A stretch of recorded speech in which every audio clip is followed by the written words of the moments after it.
आप इस वर्ड से क्या समझते हैं? What is profession? स्टूडेंट में से कोई बताए हमको व्हाट इज प्रोफेशन?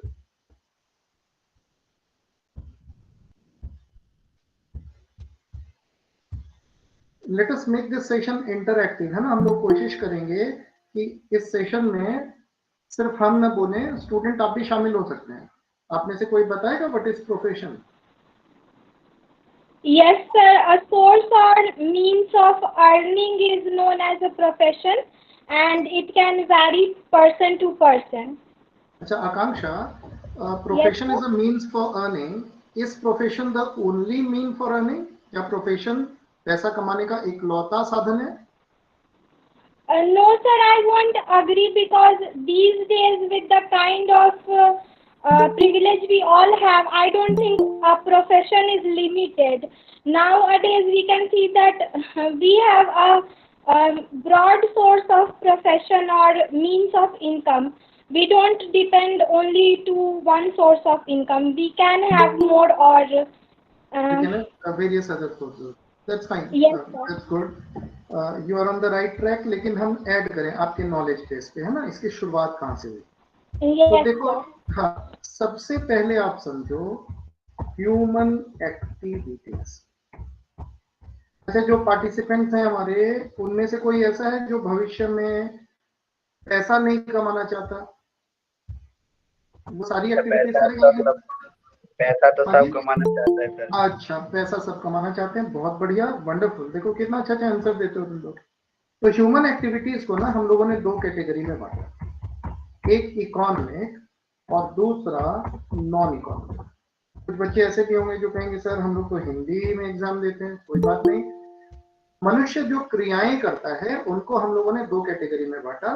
पहला आर्थिक क्रिया, दूसरा गैर आर्थिक क्रिया, जिनका अर्थ से संबंध नहीं है, पैसे से संबंध है। फॉर एग्जाम्पल, एक डॉक्टर साहब हैं, डॉक्टर साहब अपने क्लिनिक में बैठे हैं, है ना, और क्लिनिक में पेशेंट आते हैं। ये देखो, ये डॉक्टर साहब अपने क्लिनिक में बैठे हैं। देखो, आ रहे हो आप ये तस्वीर? आप स्क्रीन देख पा रहे हैं? कुछ दिख रहा है आपको स्क्रीन पे? Yes, sir. यस हाँ, सर। डॉक्टर साहब अपने क्लिनिक में बैठे हैं और mother father of a child वो डॉक्टर साहब के पास अपने बच्चे को लेकर आए और बोले सर देखिए ना, ये हमारा बच्चा है, इसको कुछ प्रॉब्लम है, थोड़ा बुखार है, वीकनेस फील कर रहा है। डॉक्टर साहब ने उसको एग्जामिन किया और डॉक्टर साहब ने एक प्रिस्क्रिप्शन लिख के दिया, है ना, जिसमें कुछ दवाइयां लिख के देते हैं। अच्छा ये बताओ, ये डॉक्टर साहब इन लोगों से कुछ फी लेंगे कि नहीं लेंगे? Yes, sir. फी लेंगे ना। ठीक, तो ये कौन सी क्रिया हो गई? डॉक्टर साहब ने कौन सी क्रिया ली? पैसा लेके प्रिस्क्रिप्शन लिखा। Economics. इकोनॉमिक्स। इमेजिन करो, डॉक्टर साहब का अपना बेटा है राहुल, उनकी वाइफ ने कहा देखिए जी राहुल जो है ना वो सुबह से उसको वीकनेस लग रहा है, बुखार है। वही दवाइयां उन्होंने अपनी वाइफ को बता दी। तो क्या डॉक्टर साहब की मजाल है अपनी वाइफ को कह दे 500 रुपया फी लेंगे हम? मान सकते हैं? नहीं। तो ये कौन सी एक्टिविटी हो गई? Non Non-economic. इकोनॉमिक। तो आपने एक बात समझ लिया कि ह्यूमन एक्टिविटीज को दो कैटेगरी में बांट देते हैं। First one is economic activity, second is non economic. मान लो एक सन्यासी हैं, हिमालय में चले गए, तपस्या कर रहे हैं, that is non economic activity. Baba Ramdev yoga का शिविर लगा रहे हैं और कह रहे हैं जो जो मेरे योग के शिविर में आएगा उससे 500 रुपए लेंगे, दैट इज इकोनॉमिक एक्टिविटी। हम लोग नॉन इकोनॉमिक एक्टिविटी अभी नहीं पढ़ेंगे। तो बच गई कौन सी एक्टिविटी? कौन सी एक्टिविटी? Economic activity. अब इकोनॉमिक एक्टिविटी को हम तीन कैटेगरी में बांटते हैं। One is business, second is profession and third is employment. एक आदमी अगर पैसा कर रहा है, कमा रहा है, तो वो तीन इकोनॉमिक एक्टिविटीज यूजुअली परफॉर्म करता है। लोग कहते हैं सेल्फ एम्प्लॉयमेंट, ठीक है, that is an extension to this. लेकिन तीन ब्रॉड कैटेगरी ही होती हैं। पहला बिजनेस, दूसरा प्रोफेशन, तीसरा एम्प्लॉयमेंट। ठीक है, बिजनेस क्या होता है हम ब्रीफ में बताएं। बिजनेस एक इकोनॉमिक एक्टिविटी है। कैसी एक्टिविटी है? बिजनेस कैसी एक्टिविटी है? Economic activity. इकोनॉमिक एक्टिविटी, ठीक है। फिर बिजनेस में हम लोग डील करते हैं, हम लोग डील करते हैं। किस चीज में? दो चीजों में, गुड्स में या सर्विसेज में। तुम सोचिए, देखो किराने की दुकान में तुमको क्या मिल रहा है? गुड्स मिलता है कि सर्विस? गुड्स। लेकिन सिनेमा हॉल में तुम जाते हो और एक फिल्म देखते हो, तो सिनेमा हॉल वाले ने तुमको क्या दिया? कोई गुड्स दिया या सर्विस दी?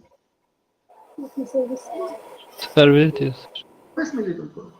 मान लो कि एक मेला लगा है, वहां झूला वाला आया, वो झूले में तुमको बैठाया और 10 मिनट झूला दिया और 50 रुपया दे दिया, तो उसने तुमको गुड्स दिया या सर्विस दी? सर्विस दी। तो बिजनेस में हम लोग गुड्स या सर्विसेज में डील करते हैं, और उसका जो मोटिव होता है, what is that motive? Profit कमाना।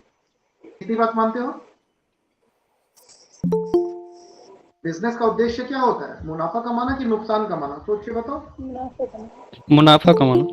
तो ये हो गया बिजनेस। तो किराने की दुकान है, मेडिकल स्टोर्स है, मोटर पार्ट्स की दुकान है, कार का शोरूम है, these are all business organization. दूसरी कैटेगरी दैट इज प्रोफेशन। हम लोग प्रोफेशनल एथिक्स की बात करते हैं, तो पहला वर्ड प्रोफेशनल प्रोफेशन से बना है।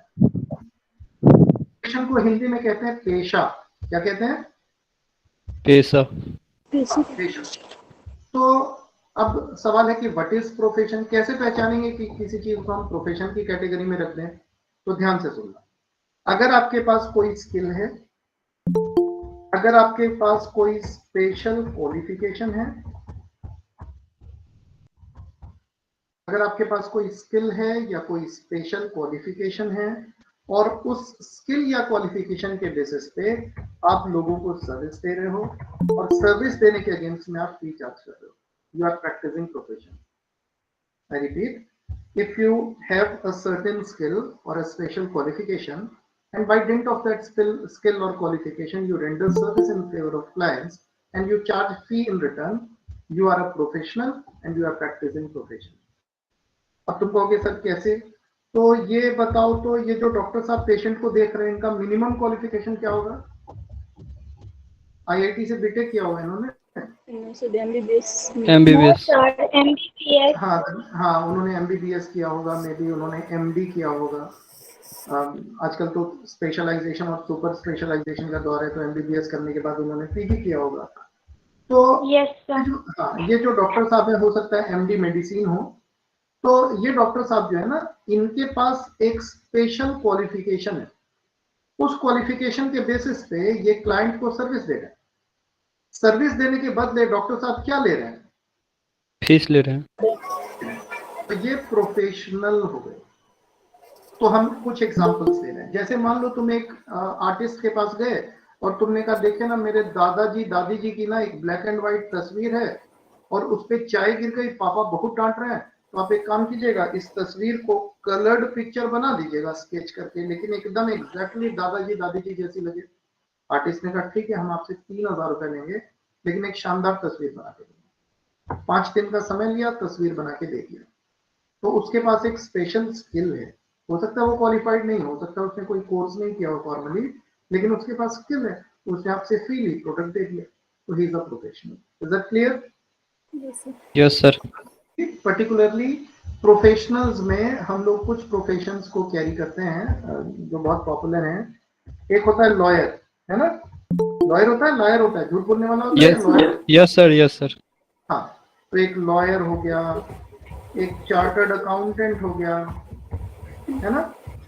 डॉक्टर साहब अपने क्लिनिक में बैठे हैं, वो हो गया। माइक्रोफोन म्यूट कर लो, जब आंसर देना हो तब अनम्यूट कर लो। कोई डॉक्टर साहब अपने क्लिनिक में बैठे हैं, ये सब प्रोफेशनल्स हैं, दे आर प्रैक्टिसिंग प्रोफेशन। तो लॉयर हो गया, चार्टर्ड अकाउंटेंट हो गया। एक आदमी आजकल बड़ा पॉपुलर होता है, ही इज इन्वेस्टमेंट कंसल्टेंट। आपके पास पैसा है, लेकिन कहाँ इन्वेस्ट करना है, किस शेयर में इन्वेस्ट करना है, कौन सी म्यूचुअल फंड स्कीम लेनी है, ये बताने वाला इन्वेस्टमेंट कंसल्टेंट होता है। आजकल मैनेजमेंट प्रोफेशनल्स भी होते हैं। ये लोग क्या करते हैं, अपनी ऑफिस खोल लेते हैं और आपको सजेशन देते हैं। तो ये जो मैनेजमेंट प्रोफेशनल्स होते हैं, ये भी अपनी प्रोफेशन को प्रैक्टिस कर रहे हैं। अब तो प्रोफेशन की पहचान क्या हो गई? आपके पास क्या है? स्पेशल बताओ क्वालिफिकेशन। आपके पास स्किल या क्वालिफिकेशन है, आप लोगों को क्या देते हो, गुड्स या सर्विस?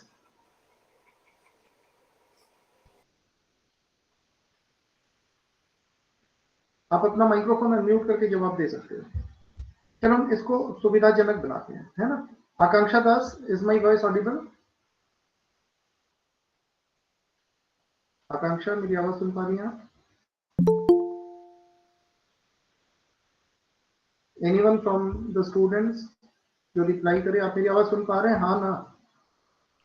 Yes sir. जी sir. I repeat, is my voice audible? Yes sir. Okay, अब हमने बात की कि प्रोफेशन में हमारे पास कोई स्पेशल क्वालिफिकेशन या स्किल है, उसके बेसिस पे हम लोगों को सर्विस देते हैं, बदले में फी देते हैं। तो जो हमारा टॉपिक है, that is not profession, that is professional ethics. That is professional ethics. देखो, जो प्रोफेशनल्स होते हैं, समाज को ना उनसे बहुत अपेक्षाएं होती है। हाँ बोलो बोलो प्लीज, कुछ कह रहे हो?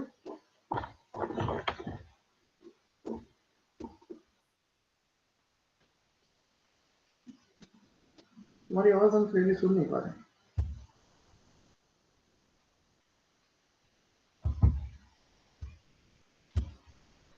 पहले ये बताओ, मेरी आवाज आप सुन पा रहे हैं क्लियरली? अगर सुन Yes, पा रहे हैं sir. तो चैट बॉक्स में लिखे यस, नहीं सुन पा रहे तो लिखे नो। Yes sir.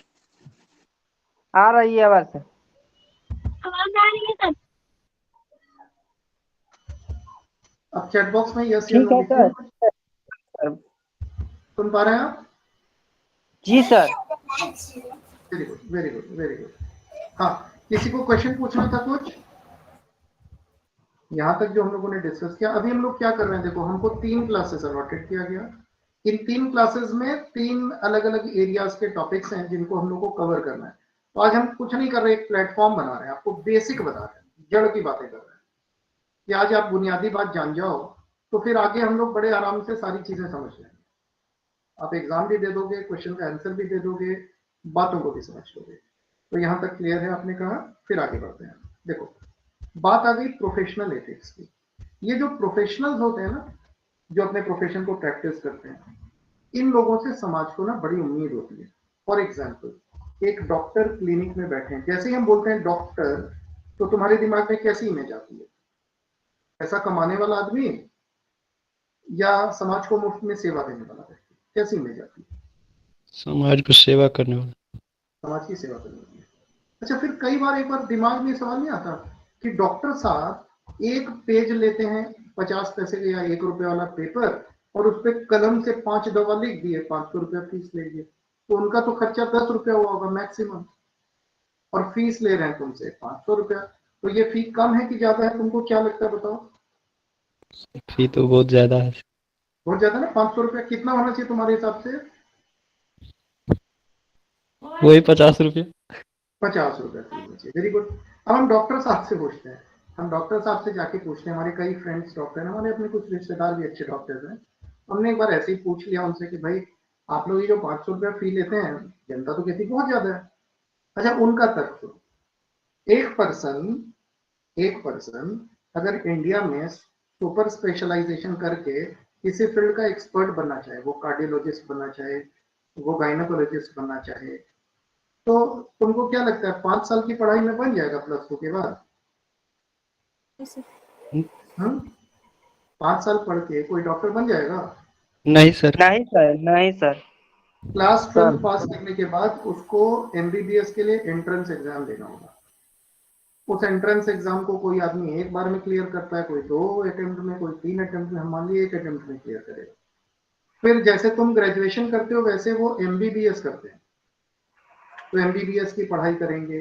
एमबीबीएस की पढ़ाई करने के बाद वो एक एग्जाम देते हैं जिसको पीजी का एग्जामिनेशन कहते हैं, और पीजी के एग्जाम में सपोज 2 लाख लोग बैठे, तो वो 2 लाख के 2 लाख क्वालिफाइड एमबीबीएस बैठते हैं, और उनमें से आपको सुपर स्पेशल मतलब एक अच्छा फील्ड चुनने के लिए आपको मेरिट में एकदम टॉप में आना है। तो वहां पे देयर इज हेवी कंपटीशन, फिर उसने उस कंपटीशन को फेस किया, फिर उसने पीजी किया, उसके आगे भी उसको एडवांस स्टडी करनी है। तो इंडिया में अगर आपको सुपर स्पेशलाइजेशन करना है तो नॉट लेस देन 10 ईयर आपको करना होगा, 10 साल से कम नहीं लगता यूजुअली। तो 10 साल तक एक चार्टर्ड अकाउंटेंट क्या करता है, वो +2 के बाद अगर चाहे ना तो 4 से 5 साल में वो सीए की डिग्री ले लेगा, 5 साल पढ़ेगा तो वो चार्टर्ड अकाउंटेंट बन गया। तो 5 साल में एक चार्टर्ड अकाउंटेंट बन गया बच्चा, वो पैसा कमाने लगा, उसकी शादी हो गई, उसका बच्चा हो गया, लेकिन उसका डॉक्टर वाला जो दोस्त है ना वो पढ़ता रहता है। तो इतनी पढ़ाई करने के बाद लोग जब उनसे पूछते हैं कि 500 रुपया फी किस बात की लेते हो ना, तब आंसू आते हैं उनकी आंखों में कि यार 10 साल अपनी जिंदगी का हमने इस फील्ड में तपस्या में लगाया, तो हम 500 रुपया फी क्यों न लें। हम एक एग्जाम्पल देके समझाते हैं। Let me clarify. एक बिल्डिंग में क्या हुआ कि बहुत सारे लोग फ्लैट में रहते थे। एक फ्लैट में कहीं कुछ फॉल्ट था, उससे पानी सीप करते हुए नीचे वाले फ्लैट में चला गया, और नीचे वाले फ्लैट वाले का सब वार्डरोब खराब हो गया, उसका पूरा फर्नीचर जो दीवार से जुड़ा था वो खराब हो गया। इस फ्लैट वाले को बहुत गुस्सा आया, ऊपर वाले को जाके बोला कि हम तुमको 2 दिन का टाइम दे रहे हैं, तुम्हारे फ्लैट से ही पानी का सीपेज हो रहा है और मेरे फ्लैट का फर्नीचर खराब हो रहा है, अगर 2 दिन में नहीं सुधरवाओगे तो हम तुम्हारे खिलाफ लीगल एक्शन लेंगे। अब ये बेचारा डर गया कि नीचे फ्लैट वाला धमकी दे के गया है। इसने बहुत कोशिश की, बहुत लोगों से पूछा, समझ में नहीं आ रहा पानी कहां से लीक कर रहा है।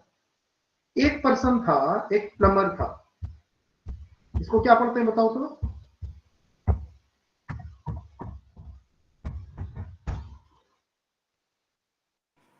प्लम्बर। दिस इज नॉट, लिखते इसको प्लम्बर है, लेकिन पढ़ते समय ना आप सोचो कि बी नहीं है, अब बोलो तो क्या हो गया? प्लम्बर। अब इस आर को ना आप मन में सोचो कि छोटा एच है, अब बोलो तो क्या पढ़ेंगे?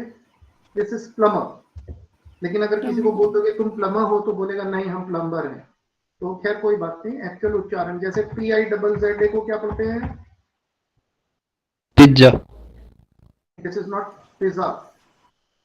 पिज्जा वैसा पिज्जा नहीं है। जैसे नहीं होता, कोई मान लो कि बाइक चला रहा है एकदम बेतरतीब अंदाज से, तुम्हारे बगल से फुल स्पीड में पार हुआ, तो तुम कहते हो कमबख्त तुम आगे जाके पिट जा, तो दिस इज पिज्जा। ट नहीं है, ये त है, दिस इज पिज्जा। ठीक है, इसको क्या पढ़ते हैं? एलमोंड। नहीं, this is not almond, this is almond. ठीक है, एल हटा दो, दिस इज आमंड। तो हम तुमको एक बात बताते हैं, हम यहाँ स्टूडेंट को कहते हैं ये ऑप्शन आप अवेल कीजिए, बहुत जरूरी है आपके लिए, आप उच्चारण में कई बार गलती करते हैं।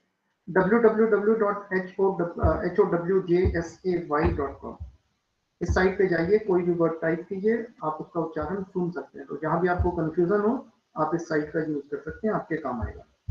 अब हम समय वेस्ट नहीं करेंगे, लेट अस कंटिन्यू। तो हम बात कर रहे थे कि एक बिल्डिंग में पानी का सीपेज हो गया। अब पानी का सीपेज हो गया ना, तो होने क्या लगा कि 2 फ्लैट वालों के बीच में मतभेद हो गया। अब इस व्यक्ति को अपने फ्लैट से देखना था कि कहाँ सीपेज हो रहा है, बहुत लोगों को ट्राई किया, कोई नहीं कर पाया। एक प्लम्बर आया, बोला कि हाँ हम कर देंगे, कितना पैसा लोगे? उसने कहा 500 रुपया लेंगे। इसने कहा ठीक है। उस आदमी ने फाइंड किया कि कहाँ फॉल्ट है, और कुछ नहीं किया, 10 रुपए का ना कुछ क्विक सील जैसा या कुछ भी लगा दिया, वहां पे फिक्स कर दिया प्रॉब्लम को, सॉल्व कर दिया उस प्रॉब्लम को। तो लोगों ने कहा कि यार तुम 10 रुपए का सामान लगाया और 500 रुपए किस बात का? तो उसने कहा 10 रुपया यहाँ पे पानी के प्रॉब्लम, चंद्र प्रकाश आप स्क्रीन प्रेजेंट कर रहे हैं मत कीजिए, हाँ, 10 रुपया कहाँ पे प्रॉब्लम है उसको सॉल्व करने का। चंद्र प्रकाश आप स्क्रीन प्रेजेंट करने लग गए, अपने इनसे मत प्रेजेंट कीजिए, else I'll remove you from the meeting। तो पता ही नहीं चल रहा क्या कर रही है, तो एक बार हम आपको रिमूव कर देते हैं। अच्छा, हम एडमिन नहीं हैं, चलो ठीक है, the problem has been solve. Come back. तो 10 रुपया उस प्रॉब्लम को सॉल्व करने का, और 490 रुपया इस बात को बताने का कि प्रॉब्लम का है। Do you agree? उस प्रोफेशनल ने जो कहा उस बात को समझ रहे हैं? उसने कितने रुपए मांगे? 500 रुपया सामान का, और 490 वो लगेगा कहाँ ये बताने का। तो ये जो प्रोफेशनल्स लोग होते हैं ना, इनके पास एक स्किल होती है, उस स्किल के बूते ये सर्विस लेते हैं, बदले में फी लेते हैं। तो ये जो भी फी मांगे, आप अफोर्ड करते हो तो यू पे, नहीं करते हो तो कोई बात नहीं, हम लॉयर की बात करें। आपने राम जेठमलानी साहब का नाम सुना है? अब तो दुनिया में नहीं रहे। यस राम जेठमलानी का नाम सुने हो? वो एक हेयरिंग का, एक बार कोर्ट में जाते थे ना, तो कई क्लाइंट से वो 25 लाख प्लस लेते थे। Can you believe this? विश्वास हो रहा है ये बात सुन के? Yes sir. हाँ, तो ये एक हेयरिंग का कुछ क्लाइंट्स इन्होंने 20 लाख रुपया प्लस चार्ज किया। माने एक बार अदालत में जाएंगे, आपके पक्ष में तर्क रखेंगे, 20 लाख से ज्यादा लेंगे। तो ये ऐसे प्रोफेशनल्स नहीं है देश में, तो कम है। तो अब बारी आ गई प्रोफेशनल एथिक्स की। तो ये जो डॉक्टर होते हैं, लॉयर होते हैं, चार्टर्ड अकाउंटेंट होते हैं, ये प्रोफेशनल्स माने जाते हैं। इन पे ना बहुत जिम्मेदारी है। अगर ये आदमी एथिक्स को नहीं फॉलो करे तो समाज को बहुत नुकसान होगा। सोचो, कोई डॉक्टर ने किसी पेशेंट का ऑपरेशन, जरूरी नहीं है उसका ऑपरेशन कर दिया, बहुत सारे टेस्ट करा दिए, बहुत पैसा ठग लिया, कैसा फील करते हैं उसके परिवार से? इसीलिए ना कई बार डॉक्टर्स पे लोग भरोसा नहीं करते, और इस चक्कर में क्या होता है, जो बहुत ईमानदार बहुत अच्छे डॉक्टर हैं उनको भी लोग शक की नजर से देखते हैं कि डॉक्टर साहब ने 4 टेस्ट लिखे, जरूर इनका कमीशन होगा। लेकिन क्या सारे डॉक्टर ऐसे ही होते हैं? No sir. ऐसा नहीं होता।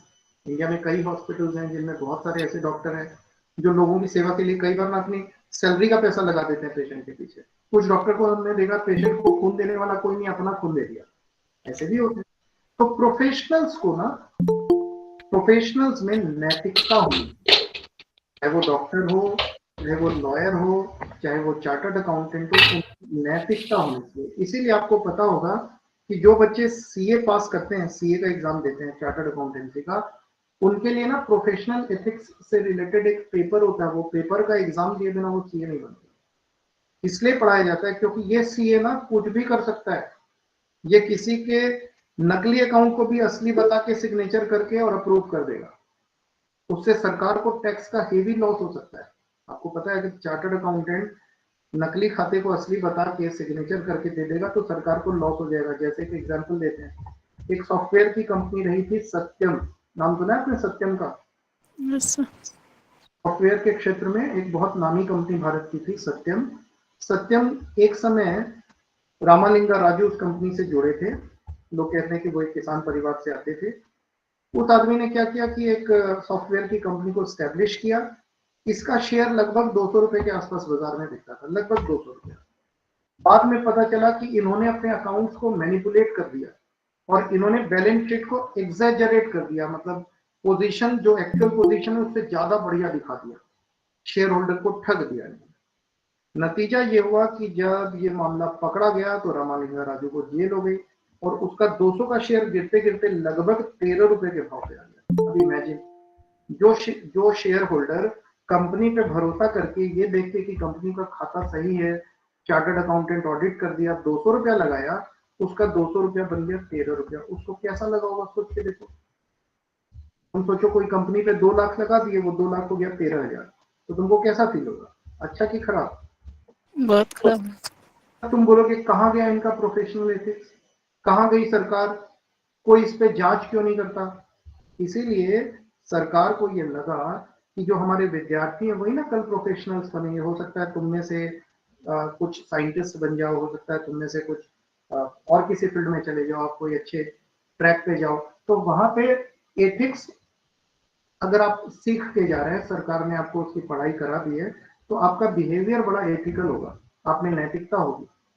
ठीक है, महात्मा गांधी ने कहा था the end of education is the development of character, यानी शिक्षा का अंतिम उद्देश्य चरित्र निर्माण है। अगर हम चरित्रवान विद्यार्थी नहीं बना सके तो क्या फायदा? इसीलिए आपके सिलेबस में प्रोफेशनल एथिक्स का एक पोर्शन डाला गया। इस बात को समझ गए? यस और नो? Yes sir. कितनी बातें समझ गए? अब यहाँ तक हम कुछ क्वेश्चन पूछे या employment? Business professor. Business.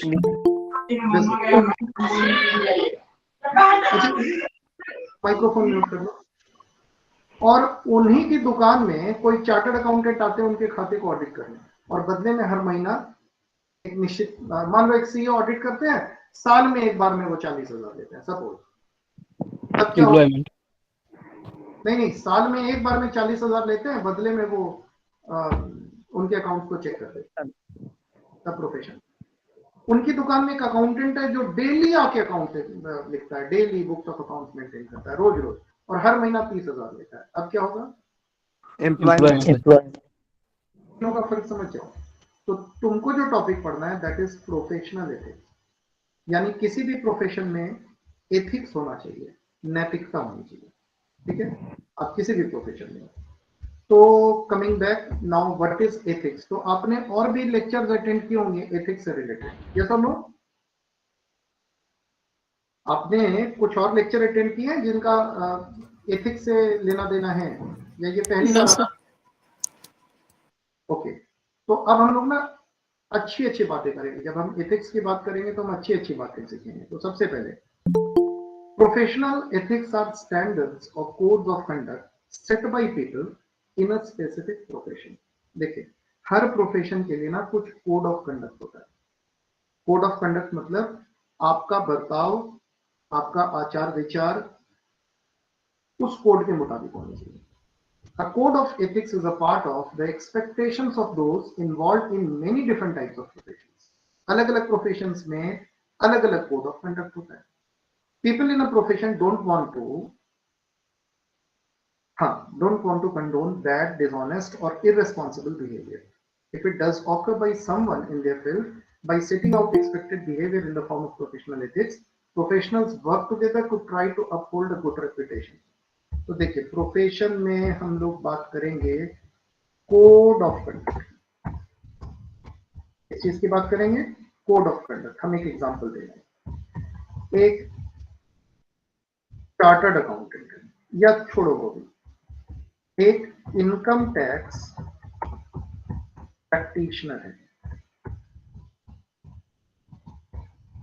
Income tax practitioner है, हम उसके पास गए, हमने कहा साहब आपने इनकम टैक्स की पढ़ाई की है? उसने कहा बहुत गहराई से हमने पढ़ाई की है।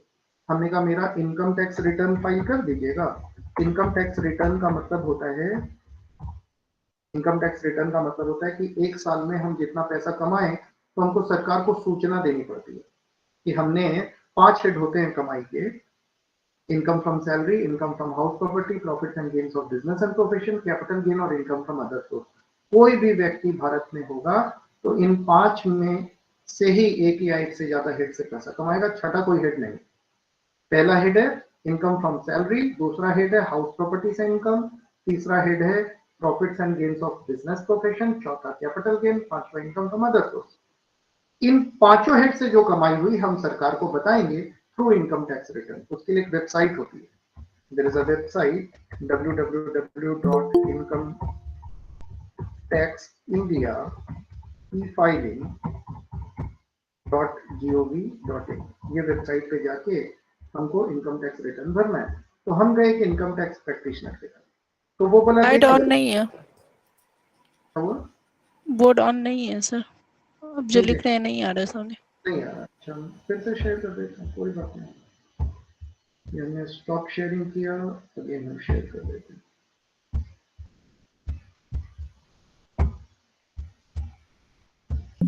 Is it clear now? देख पा रहे हैं? हो आ गया सर। Yes sir. आ गया? Very good. तो हम बात कर रहे थे कि हम एक इनकम टैक्स प्रैक्टिशनर के पास गए और जाके बोले कि आप मेरा इनकम टैक्स रिटर्न फाइल कर दीजिएगा। उसने कहा हाँ कर दें। हमने कहा बहुत बढ़िया, कितनी फी लीजिएगा? उसने कहा हम आपसे 1,000 रुपए। कितना लेंगे? 1000। तो अच्छा ये बताओ, वो आदमी बिजनेस कर रहा है, प्रोफेशन है या एम्प्लॉयमेंट है? 1,000 रुपया फी लेके और मेरा इनकम टैक्स रिटर्न फाइल कर दे रहा है। सोचिए, एम्प्लॉयमेंट। अरे यार अभी भी ये ऐसा प्रोफेशन है सर। बाबू, हम उसको सैलरी थोड़ी दे रहे हैं, हर महीना हम उसको वेतन दे रहे हैं क्या? Sorry sir. ना, हम तो एक बार उसको फी दे रहे हैं। अगर वो मेरा कर्मचारी है ना, देखो ये वाली तस्वीर देखो, एम्प्लॉयमेंट जब भी बोलेंगे ये तस्वीर याद रखना। इसमें एक फैक्ट्री है, फैक्ट्री में ये लोग कर्मचारी हैं, काम कर रहे हैं, इनको हर महीना सैलरी मिलेगी, तो ये हो गया एम्प्लॉयमेंट। ये बात समझे? आप किसी बैंक में गए हैं? सर गए हो ना? तो बैंक के स्टाफ को रोज पैसा मिलता है? नहीं सर। नहीं अच्छा, तुम बैंक जाते हो तो हर स्टाफ को 100-100 रुपया बांट के आते हो? नहीं नहीं सर। वो कैसे कमाता है, अपने घर का खर्चा कैसे चलाता है, क्या मिलता है उसको? Government Employment. देती है सर।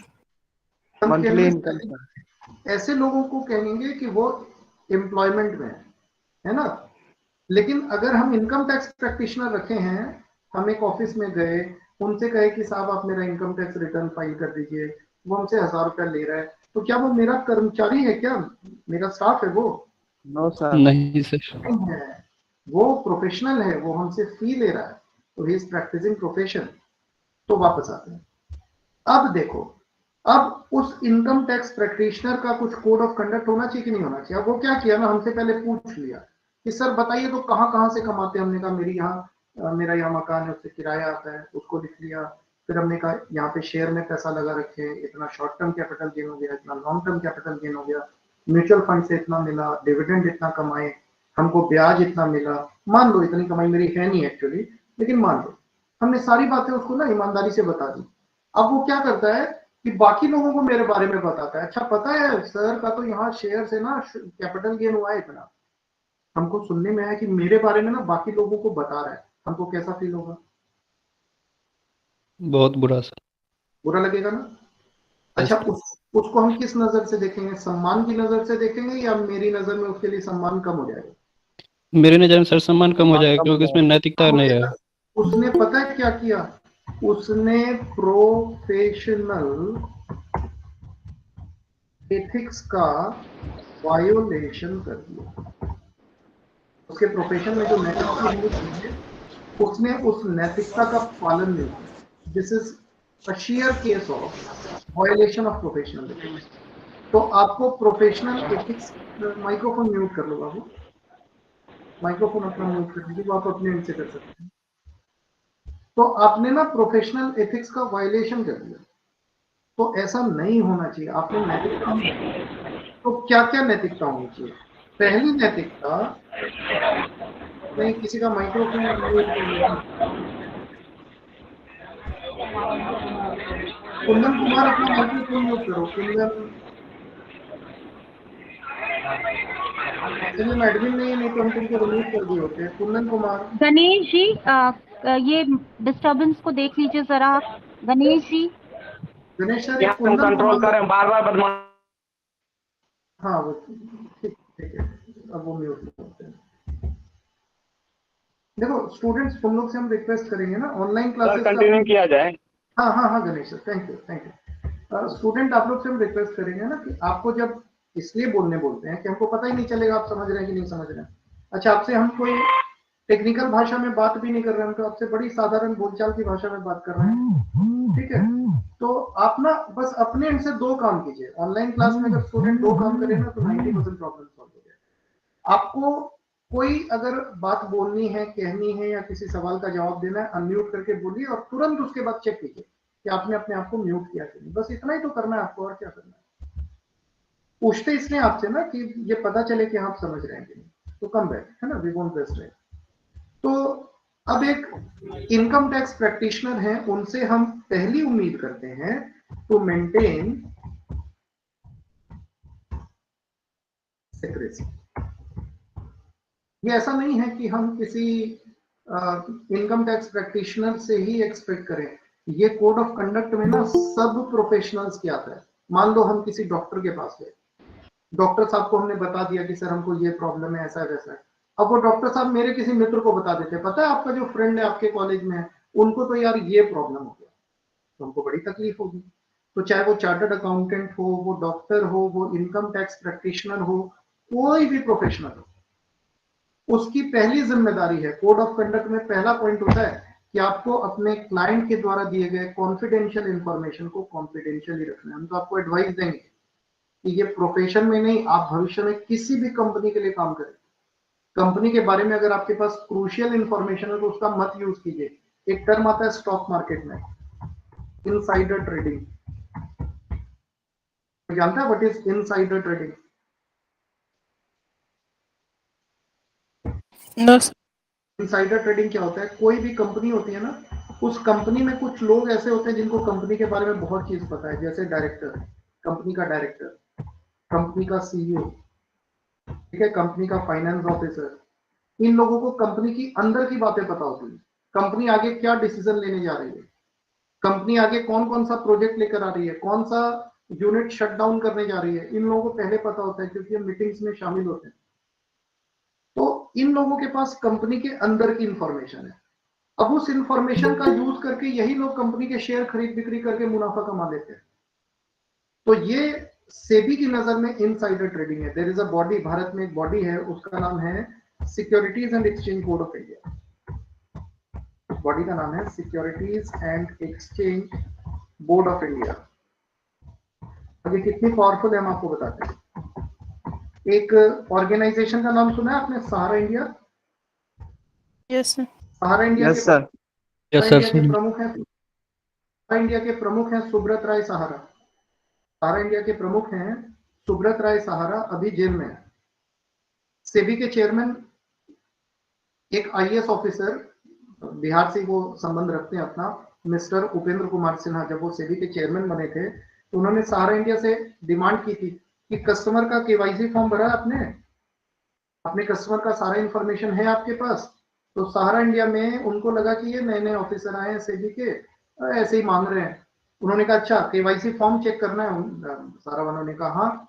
उन्होंने कई ट्रक में केवाईसी फॉर्म भरा हुआ भेज दिया मुंबई में। आप न्यूज को ट्रैक कीजिएगा, नेट पे कहीं इंटरनेट पे मिल जाएगा। उस दिन मुंबई में बहुत जगहों पे ट्रैफिक जाम हो गया, ट्रक भर भर के उन्होंने सेबी के ऑफिस में, सेबी की हेड ऑफिस मुंबई में है, उसमें केवाईसी के फॉर्म्स भेज दिए।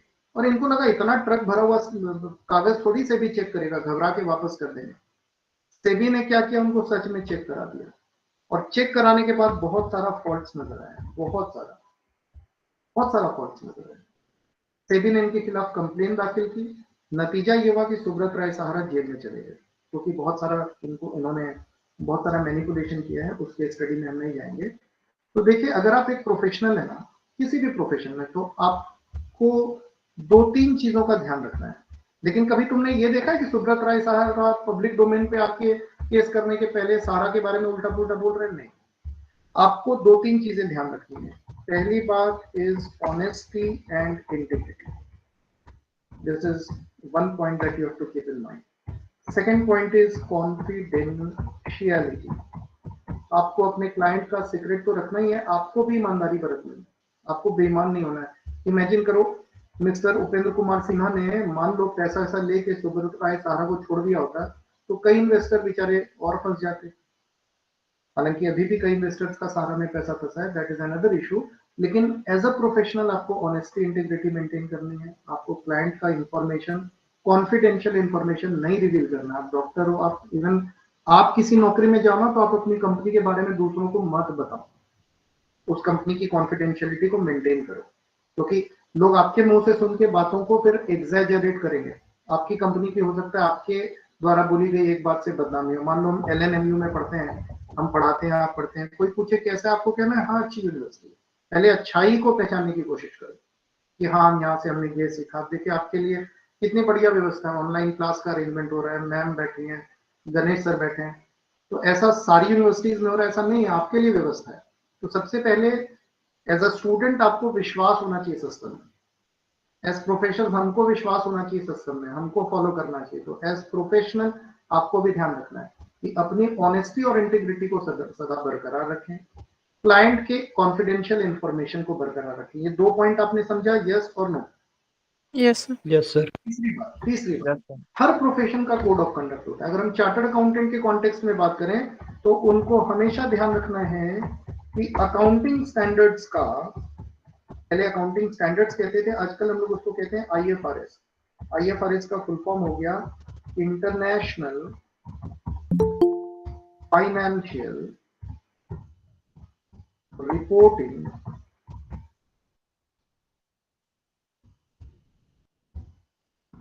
International financial reporting standards. ये IFRS होते हैं। फॉर एग्जांपल किसी कंपनी ने कैश फ्लो बनाया तो उसमें अकाउंटिंग स्टैंडर्ड 3 एप्लीकेबल है। तो इनको ये चेक करना है कि जो एप्लीकेबल अकाउंटिंग स्टैंडर्ड्स हैं उनका पालन हुआ कि नहीं हुआ। इवन डॉक्टर्स को, जैसे आप कभी किसी डॉक्टर के क्लिनिक में जाते हैं तो डॉक्टर साहब सवाल पूछते हैं, कुछ ऐसा सवाल पूछते हैं आपके पेरेंट्स में किसी को डायबिटीज है कि नहीं, पेरेंट्स ने किसी को Yes, ब्लड प्रेशर का ये सब पूछते हैं, हाँ या ना? yes, sir. यस कई बार मन में आता होगा ना, कई बार मन में आता होगा कि यार डॉक्टर साहब ये क्या बकवास कर रहे हैं, दिखाने हम आए और पूछ रहे हैं मम्मी पापा के बारे में। कभी कभी मन में ऐसा आता है सवाल, No, sir. तो क्यों पूछते हैं वो पता लगाने के लिए पूछते हैं, मतलब कोई होता है ना जेनेटिक बीमारी की वजह से। because they are genetic जैसे problem. हाँ, बहुत अच्छा। तो मान लीजिए कि आप जिस समस्या से ग्रसित हैं, आप डॉक्टर साहब के पास गए, तो वो क्या करते हैं ना, उन्होंने जो पढ़ाई की उसके मुताबिक उनको लगा कि देयर आर 5 पॉसिबल रीजंस जो आपको प्रॉब्लम हो रहा है। सपोज करो आपके स्किन में ना रेड रेड रैशेज हो जा रहा है, तो डॉक्टर साहब को लगा कि दिस में भी आर्टिक्यूरिया, ये आर्टिक्यूरिया का मामला हो सकता है, ये हो सकता है ब्लड में कुछ प्रॉब्लम हो जाए इसके कारण हो सकता है। There can be different reasons. तो वो आपसे जितने सवाल पूछते हैं उन सवालों का लॉजिक होता है, उन सवालों का लॉजिक होता है, वो रूल आउट करते हैं कि अच्छा ऑप्शन 1 ना, ये पेशेंट बोल रहा है ये प्रॉब्लम तो नहीं है, अच्छा ये नहीं हो सकता। ऑप्शन 2 लाइक दैट वो रूल आउट करते हैं, फिर वो टेस्ट कराते हैं। तो डॉक्टर को प्रोफेशनल एथिक्स में सिखाया जाता है, उनको सिखाया जाता है कि जितनी देयर इज अ हॉस्पिटल, आपने पता नहीं नाम सुना है कि नहीं, there is a hospital called CMC Vellore, नाम सुना है आपने? Sir it is Christian medical college Vellore. इस हॉस्पिटल में ये हमारा पर्सनल ऑब्जर्वेशन है कि इस हॉस्पिटल में कोई पेशेंट चला जाएगा तो जब तक डॉक्टर्स टेस्ट करा के ये श्योर नहीं कर रहे इसको प्रॉब्लम क्या है, वो आपको एक विटामिन की एक दवा भी नहीं देंगे, वो आपको एक कैप्सूल भी नहीं देंगे। आप कह रहे हो सर पेन हो रहा है, वो सुनते रहेंगे, कोई दवा नहीं देंगे जब तक इनको श्योर नहीं हो जाए प्रॉब्लम क्या है। तो दे कीप ऑन टेस्टिंग, ये टेस्ट कराते हैं। हो सकता है टेस्ट 1 2 4 5 7 टेस्ट हो गए, लेकिन जब टेस्ट होके क्लियर हो गया कि पेशेंट को एग्जैक्टली प्रॉब्लम क्या है, तब ये दवा देते हैं। यही रीजन है कि इस हॉस्पिटल में कभी आप नहीं देखोगे लोग जा रहे हैं शीशा फोड़ रहे हैं, हंगामा कर रहे हैं, डॉक्टर साहब मुर्दाबाद कर रहे हैं, ऐसा नहीं है, क्योंकि वो देखते हैं डॉक्टर खुद ही इतनी मेहनत कर रहे हैं। तो देयर आर सर्टेन हॉस्पिटल्स जहां डॉक्टर्स इन एथिक्स को फॉलो करते हैं। तो डॉक्टर्स को सिखाया जाता है कि इस टेस्टिंग में भी ना अननेसेसरी टेस्ट नहीं कराने चाहिए। बहुत लोग अफोर्ड करते हैं, कई लोग नहीं कर पाते, तो अननेसेसरी टेस्ट नहीं कराना, लोगों के प्रॉब्लम को समझना, ये एथिक्स की बात करते हैं। तो एथिक्स में हम लोग इसी की बात कर रहे हैं, there is a code of ethics, और हर प्रोफेशन से कुछ एक्सपेक्ट करते हैं। Then respect and honesty are two main components of professional ethics. All employees are expected to represent the business ethically as they are part of it. This is why business people traditionally speak of we or us rather than more personal I. Okay, इस चीज को समझाते हैं, आपको एक tip देते हैं। आज देखो, एक आई वाला कॉन्सेप्ट और एक वी वाला कॉन्सेप्ट। इमेजिन कीजिए आपने किसी कंपनी को ज्वाइन किया, हो सकता है आप में से कई लोग किसी कंपनी में जाएंगे, तो इमेजिन कीजिए आपने किसी कंपनी को ज्वाइन किया और आपके सामने उस कंपनी में, आपके सामने सीनियर अथॉरिटी ने कोई एक प्रॉब्लम रखा कि देखो मोहित, हम लोग की कंपनी ना ये प्रॉब्लम फेस कर रही है, इसको कैसे सॉल्व करें, how to solve this problem. तो आपके पास बोलने के 2 तरीके होंगे। अगर आप यू वाला अप्रोच कीजिएगा कि सर आपकी कंपनी इस प्रॉब्लम में इस वजह से आई है, आपकी कंपनी को ये वाला डिसीजन लेना चाहिए, तब आपकी कंपनी को ये फायदा होगा। एक तरीका हो गया यू वाला अप्रोच। और दूसरा, सर हम लोग इस प्रॉब्लम में इस वजह से आए हैं, सर हम लोग ये स्टेप्स ले सकते हैं, तब सर हमारी कंपनी ऐसे आगे बढ़ेगी। सुनने में कौन सा अच्छा लगेगा, यू वाला अप्रोच या वी वाला अप्रोच? वी वाला अप्रोच। मान लो तुम्हारे पेरेंट्स ने कहा कि बेटा देखो ना, घर में ना बहुत तंगी हो रही है, पैसे का शॉर्टेज हो रहा है, तुम पैसे का वेस्टेज मत करो। तुम बोलते हो mummy papa that is your problem, your problem. सुनने से क्या लग रहा है, मम्मी पापा क्या फील करेंगे, दिस इज योर प्रॉब्लम। तुम मम्मी पापा से अपनापन दिखा रहे हो या परायापन? परायापन नहीं दिखाना है, तुमको कहना है दिस इज आवर प्रॉब्लम, ये आपका प्रॉब्लम नहीं है, ये मेरे पूरी फैमिली का प्रॉब्लम है। तब तुम बिलोंगिंग में शो करते हो। तो किसी भी प्रोफेशन में ये सिखाया जाता है कि बिलोंगिंग में शो कीजिए, जुड़ाव दिखाइए, वी वाला अप्रोच लाइए, यू वाला नहीं। कोई अच्छा दुकानदार तब होता है जब वो कस्टमर से कहता है कि सर हम लोग ऐसा क्यों नहीं करते, अपने घर के लिए ये ले लेते हैं। तो वो ये नहीं कर रहा सर आप अपने घर के लिए ये ले लीजिए, दैट इज यू वाला अप्रोच। वीक अप्रोच हमेशा काम करता है। कोई डॉक्टर ये कहते हैं कि हम लोग पता है इस प्रॉब्लम में क्यों है, क्योंकि ये गलतियां हो गई, ये दवा लीजिए, बच्चा ठीक हो जाएगा, अपने घर में खुशी आ जाएगी। तो वो अपने हम लोग जैसे शब्द का इस्तेमाल करते हैं। तो वो यू का अप्रोच नहीं होना चाहिए, वी का अप्रोच होना चाहिए। Is this point clear? यहां तक बात समझ गए? Yes importance of ethics. क्यों साहब एथिक्स की बात क्यों करते हैं हम लोग? जमाने में एथिक्स होना चाहिए, प्रोफेशंस में एथिक्स होना चाहिए, इसकी बात क्यों करते हैं? उसका लाभ क्या है? पहला, it assist in availing legal representation to all in the society. देखो समाज में ना हर वर्ग चाहता है कि उसका रिप्रेजेंटेशन हो। अब कैसे? जैसे मान लेते हैं कि किसी फैक्ट्री में वर्कर्स काम कर रहे हैं। किसी फैक्ट्री में कौन काम कर रहे हैं? फैक्ट्रियों में वर्कर होते हैं, हाँ या नहीं? Yes sir yes sir. Workers काम कर रहे हैं। अब वर्कर को बहुत तरह का प्रॉब्लम होता है, तो वर्कर्स का अपना एक यूनियन होता है। सबसे पहले उस यूनियन के लीडर तक वो अपना प्रॉब्लम ले जाते हैं। यूनियन का लीडर वर्कर्स के प्रॉब्लम को एचआरएम तक ले जाता है, ह्यूमन रिलेशन मैनेजर। एक पोस्ट होता है HR manager, human resource manager. तो ह्यूमन रिसोर्स मैनेजर तक ले जाता है। अगर फैक्ट्री में कोई झगड़ा झंझट है तो इंडस्ट्रियल रिलेशन मैनेजर का एक पोस्ट होता है, उस तक वो प्रॉब्लम ले जाएंगे।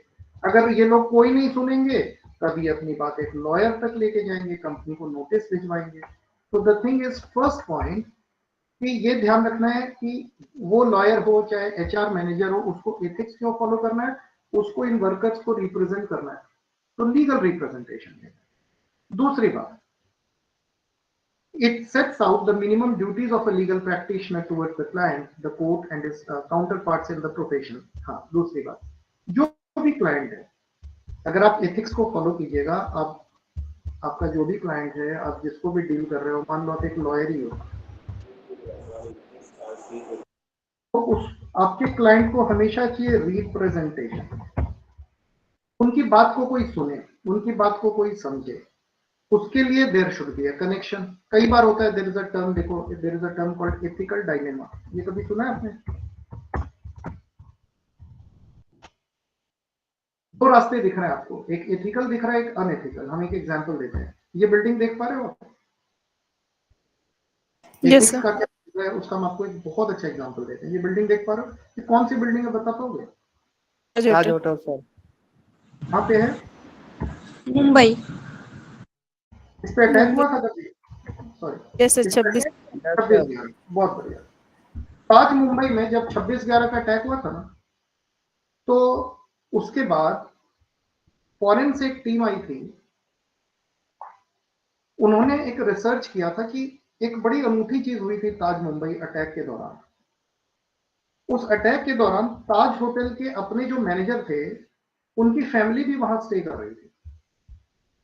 और वो मैनेजर ने क्या किया था कि जब अटैक हुआ था तो अपने जो सबऑर्डिनेट्स थे उनको कहा आप लोग ह्यूमन चेन बनाएंगे, मानव श्रृंखला बनाएंगे। सबने ह्यूमन चेन बना के, अधिकांश यहाँ जब आप ताज मुंबई में जाओगे, ये पुरानी वाली बिल्डिंग है, अब आप मुंबई जाओगे तो इसके बगल में इन्होंने एक नया होटल भी बनाया है, दोनों ऑपरेशनल है। तो इस बिल्डिंग पे अटैक हुआ था, ये पुरानी बिल्डिंग है।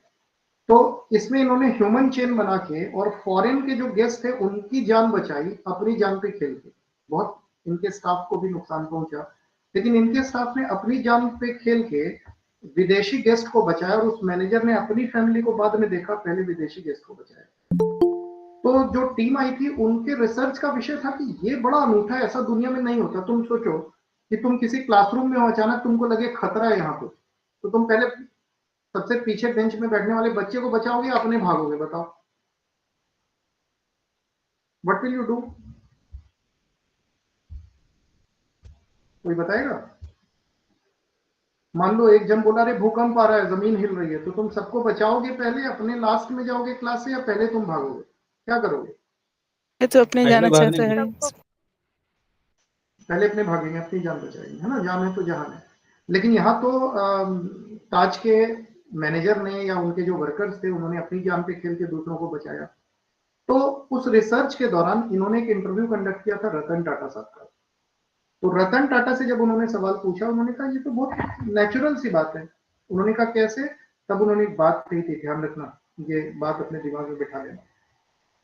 उन्होंने कहा हम जब अच्छे पोजीशंस पे अपने एम्प्लॉइज का सिलेक्शन करते हैं ना, तो हम सबसे पहले एक चीज देखते हैं, वैल्यू सिस्टम, यानी उनमें कितना एथिकल वैल्यूज है। हम अगर किसी बच्चे का सिलेक्शन करेंगे तो उसके स्कूल के टीचर से, जिस कॉलेज में पढ़ता है उसके प्रोफेसर से, उसके आसपास के लोगों से, उसकी सोसाइटी से सवाल पूछेंगे कि क्या ये बच्चा, इसमें एम्पैथी थी, ये दूसरों के दर्द को, दूसरे की तकलीफ को अपनी तकलीफ समझता था। अगर हमको जवाब मिला हाँ, तो हम उस बच्चे को ज्यादा प्रेफर करेंगे इंस्टेड ऑफ द वन जो एकेडमिकली बहुत स्ट्रांग था लेकिन दूसरों के प्रति उसको एम्पैथी नहीं थी, दूसरों की तकलीफ को नहीं समझता था। तो उन्होंने कहा जब हम इंटरव्यू लेते हैं ना, तो हम सबसे ज्यादा इंपॉर्टेंस देते हैं वैल्यू सिस्टम को। और क्योंकि हमने अपने एम्प्लॉइज को, इसीलिए आप देखोगे कि इंडिया में जो बड़ी बड़ी कंपनियां हैं ना, उनमें टीयर 2 और टीयर 3 सिटीज के बच्चे ज्यादा हैं। आप कभी कभी सोचते हो कि दरभंगा में बैठ के हम बड़ी कंपनी में जा सकते हैं कि नहीं जा सकते, डेफिनेटली वो प्रेफर करेंगे आपको, क्योंकि ये देखा जा रहा है कि मेट्रो सिटीज के, ठीक है हम कंपेयर नहीं करेंगे, लेकिन टीयर 2 टीयर 3 सिटीज के बच्चों में परिवार से ना वैल्यूज उनमें इनकलकेट किया जाता है। और ये एथिकल वैल्यूज का नतीजा है कि ताज ग्रुप के जो एम्प्लॉइज थे, उन्होंने फॉरेन के गेस्ट को बचाने के लिए अपनी जान की कुर्बानी लगाई। तो this is the importance of value system. तो आप पूछोगे ना कि सर ये एथिक्स पढ़ के क्या होगा, तो ये कुछ नहीं है, आपके दिमाग में तो बात होगी। आप अगर पोस्ट ग्रेजुएशन के लेवल पे एथिक्स सीखोगे, जानोगे, कहीं तो कुछ अच्छी बात दिमाग में जाएगी।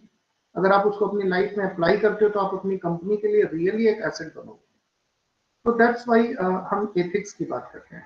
तो हमको लगता है हमको अलॉटेड टाइम 3 से 4 था, और आज हमने जैसा आपसे कहा कि हम एक कुछ नहीं कर रहे हैं, एक बेस क्रिएट कर रहे हैं एथिक्स से रिलेटेड, और अगले 2 सेशंस हमारे उसी से रिलेटेड हैं। तो अगले 2 दिन हम फंडामेंटल्स की बात नहीं करेंगे, हम ये मान के चलेंगे आप बिजनेस प्रोफेशन एम्प्लॉयमेंट समझ गए, हम ये मान के चलेंगे आपने प्रोफेशनल एथिक्स की बेस को समझा, फिर हम उसके आगे की बात करेंगे। यहां तक आपको कोई भी डाउट आज के सेशन से रिलेटेड है, कोई कंफ्यूजन आप पूछिए। No sir. Any query whatsoever? नहीं, किसी स्टूडेंट के कोई क्वेश्चन है तो वो पूछ सकते हैं। हाँ आप पूछ सकते सर क्लास का पीडीएफ दे सकते हैं? रिलेटेड टेक्स्ट का हम पीडीएफ दे देंगे। Okay sir. ओके, हम दे देंगे। Okay sir. हमको जो 3 सेशंस मिले हैं ना, जो 3 सेशंस मिले हैं, मतलब 19, 20th और 21st का, तो 21st को आप मानो कि हम आपको वो टेक्स्ट दे दें, तो कैसे दे दें हम?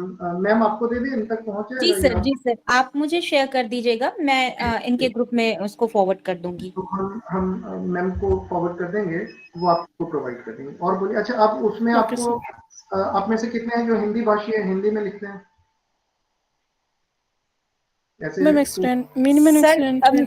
सर मिक्स्ड हैं, कुछ इंग्लिश के होंगे, कुछ हिंदी के होंगे। अच्छा, हम कोशिश करेंगे कि जो टेक्स्ट दे उसको दोनों भाषाओं में डालें, हम ये कोशिश करेंगे, ठीक है? तो इट में टेक अ डे और 2 मोर, क्योंकि इंग्लिश में टेक्स्ट देना मेरे लिए ज्यादा कन्वीनियंट है, लेकिन हिंदी हमारी अच्छी है, डोंट वरी, तो हम वो कर लेंगे। हम आपको दोनों भाषाओं में टेक्स्ट दे देंगे, आप जिस भाषा में परीक्षा देते हो आप पढ़ लेना, ठीक है? और कोई क्वेरी आपको, और कोई डाउट है? तो चलो ठीक है, you have been wonderful audience, अच्छा लगा आपसे इंटरेक्ट करके। मैम तो thank you sir. Thank you sir. Okay, thank you sir. Thanks. So I'm leaving the meeting right now. Okay. Okay, thank you sir.